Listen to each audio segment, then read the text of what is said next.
a gente vai explorar um tema bem interessante. Ações que mostraram um desempenho recente forte e que, por uma estratégia específica chamada Momentum, talvez continuem nessa toada.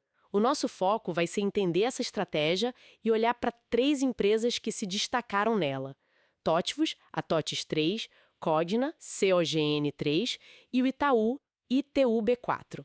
Vamos ver os resultados delas e o que pode estar por trás dessa performance. Ah, e antes da gente começar, aquele pedido rápido. Se gostar do que a gente vai discutir aqui, já deixa o seu curtir e se inscreve no canal para receber mais análises assim, tá bom? Ok, vamos lá. Para a gente começar, o que exatamente é essa tal de estratégia Momentum? A ideia central, pelo que eu entendi, é achar empresas que já estão, assim, numa tendência clara de alta nos últimos meses, né? Exatamente. O fator momentum, ele é estudado, olha, há décadas já. E a lógica não é tentar adivinhar o futuro, não. É mais identificar padrões que já estão acontecendo. Empresas com altas, recentes e consistentes mostraram historicamente uma tendência a, digamos, manter esse embalo no curto prazo. A estratégia busca capturar isso de um jeito sistemático. Entendi. E parece que tem um processo para encontrar essas ações, né? Algo como, primeiro, um filtro de liquidez para tirar as menos negociadas, Isso. depois, um de volatilidade para tirar as mais instáveis, aí um filtro para ver a qualidade dessa alta, se é consistente mesmo, não um pico isolada. Exato, busca consistência. E aí selecionam as 20 com o maior potencial. E essa carteira é rebalanceada, acho que a cada 3 meses, certo? E o histórico dessa abordagem é bem forte. Parece que superou o Ibovespa bem nos últimos 20 anos. Correto. E é uma abordagem, assim, totalmente quantitativa.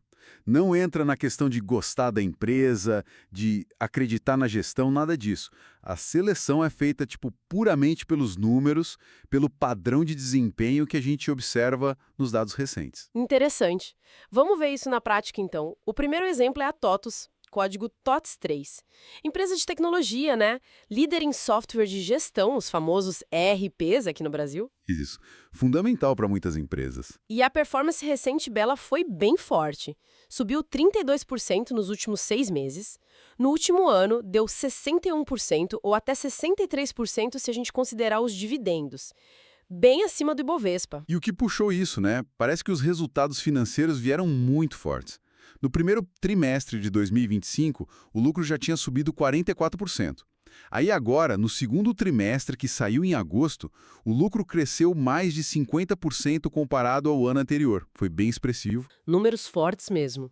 Uhum. E além disso, a posição de caixa está bem saudável. Tinha mais caixa, uns 2 bilhões, do que dívida bruta, que era 1,6 bilhão.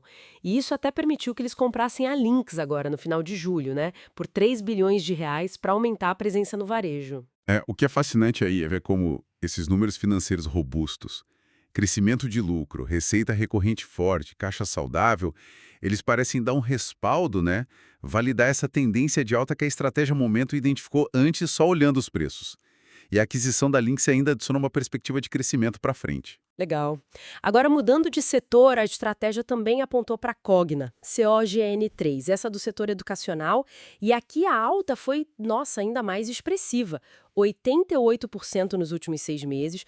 No último ano, deu quase 90% considerando dividendos, teve um rally bem forte no começo de 2025, chegou a bater 190%. Essa é uma história bem clara de recuperação, de turnaround, como o pessoal fala. A Cogna conseguiu reverter prejuízo e voltar a dar lucro. No segundo trimestre de 2025, o lucro passou de 118 milhões, isso comparado com um prejuízo de 8 milhões no mesmo período no ano passado. Uma virada bem grande. Nossa! Isso já tinha acontecido no primeiro trimestre também. A receita subiu 15% e a empresa voltou a gerar caixa operacional positivo, o que é muito importante. E a dívida? Melhorou também, né? Vi que a relação dívida líquida sobre EBITDA, que é aquela medida de quanto tempo levaria para pagar a dívida com a geração de caixa, caiu bastante de 1,8 para 1,2 vezes. Exato. E a dívida total de empréstimos também diminuiu bem, de mais de 4 bilhões para uns 3 bilhões. É curioso ver a Cogna nessa lista, porque ela já foi vista com muita desconfiança no passado, teve quedas enormes, né? Sim, chegou a cair 90%. Mas isso ilustra perfeitamente a natureza da estratégia quantitativa. Ela ignora essa reputação passada, ignora o histórico lá de trás e foca no quê? No padrão recente de preço e na melhoria atual dos indicadores financeiros. E no caso da Cogna, essa melhoria foi bem significativa, o que explica a resposta forte do mercado, que o Momentum conseguiu capturar. Faz sentido. E para fechar os exemplos, tem um peso pesado aqui. Itaú e TUB4, o maior banco privado do país. Nos últimos 6 meses, a alta foi de 18%. No último ano, 19%. Mas aí, quando a gente inclui os dividendos, sobe para 28% no ano. Mostra que ele distribui bastante provento, né? Exatamente. E os resultados recentes do Itaú também foram bem positivos. O lucro subiu mais de 14% no segundo trimestre de 2025. Isso gerou até comentários na mídia sobre um balanço inabalável, reforçando o otimismo. As ações reagiram bem, subiram quase 5% na semana depois da divulgação. Então, quer dizer, mesmo uma empresa gigante, já super estabelecida como Itaú, pode ser pega por essa estratégia se mostrar essa força recente nos preços e tiver notícias positivas, resultados bons. Sim, sem dúvida. O momento não se limita a empresas pequenas ou só as que estão em recuperação. Empresas sólidas, líderes de mercado, com resultados fortes e consistentes, também podem apresentar essa característica de tendência de alta. O Itaú é um ótimo exemplo disso. A diferença na contribuição dos dividendos entre ele e as outras duas só reflete os perfis diferentes mesmo, né? Itaú é mais maduro, distribui mais. Perfeito.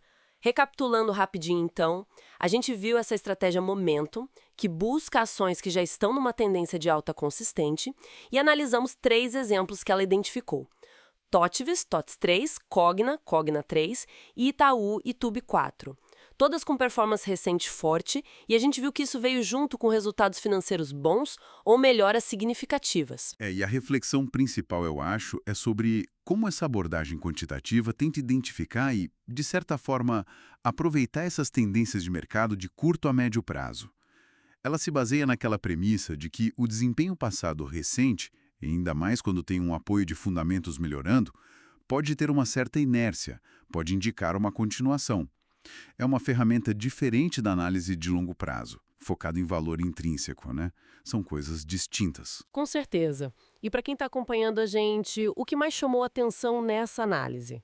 Foi a estratégia Momentum em si, os resultados da TOTVS, a recuperação da Cogna ou a solidez do Itaú, mesmo sendo gigantes? Deixa um comentário aqui embaixo contando pra gente.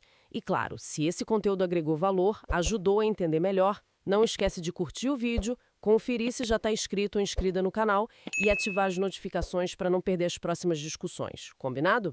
Fica até uma questão para a gente pensar, né? Como será que essas abordagens quantitativas, tipo a Momentum, se encaixam ou se posicionam em relação às estratégias mais tradicionais de investimento? Aquelas focadas mais no valor da empresa, no longo prazo, será que elas podem ser complementares numa carteira? Fica aí a reflexão. Lembrando sempre, este conteúdo não é uma recomendação de investimentos, é apenas para fins informativos e educacionais. Um abraço e até a próxima!